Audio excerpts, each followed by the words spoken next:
দেখতে থাকুন Bengal news live, আপনার ঘরের চ্যানেল, আপনার মনের চ্যানেল।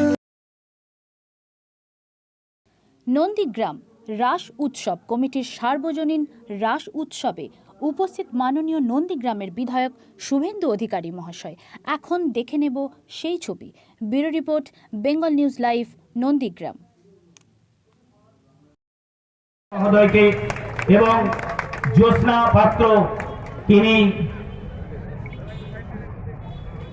দিচ্ছেন অর্থাৎ পোশাক, অর্থাৎ সাজ, এবং তারপরেই আমাদের এই উৎসব কমিটি সম্পাদক স্বর্ণেন্দু নায়ক এবং দায়িত্বে রয়েছেন চন্দন বেরা এবং সুরেশ বারিক, বিষ্ণুপদ দুয়ারি।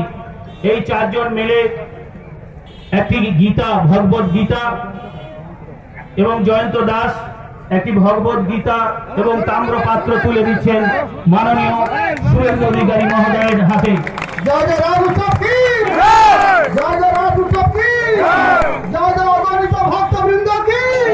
নন্দীগ্রামের গর্ব, নন্দীগ্রামের বিশেষ পরিচিত ব্যক্তিত্ব, নাম যাকে আমরা একেবারে বাড়ির লোকের মতো, বাড়ির সন্তানের মতো আমরা জানি, চিনি। প্রত্যেকটি সময় যার পাশে আমরা রয়েছি, যিনি আমাদের পাশে সব সময়ের জন্য স্বতন্ত্র প্রহরীর মতো রয়েছেন, তিনি শুভেন্দু অধিকারী। সেই শুভেন্দু অধিকারী মহোদয়ের মুখ থেকে নন্দীগ্রাম রাস উৎসবের আমরা কয়েকটি মূল্যবান কথা শুনতে চাই। আপনারা ধৈর্য সহকারে শুনুন এবং আপনারা যে সকল সদস্যরা রয়েছেন আপনাদের যে নির্দেশ দেওয়া ছিল সেইভাবে নির্দেশ পালন করুন। কৃষ্ণ কৃষ্ণ হরে হরে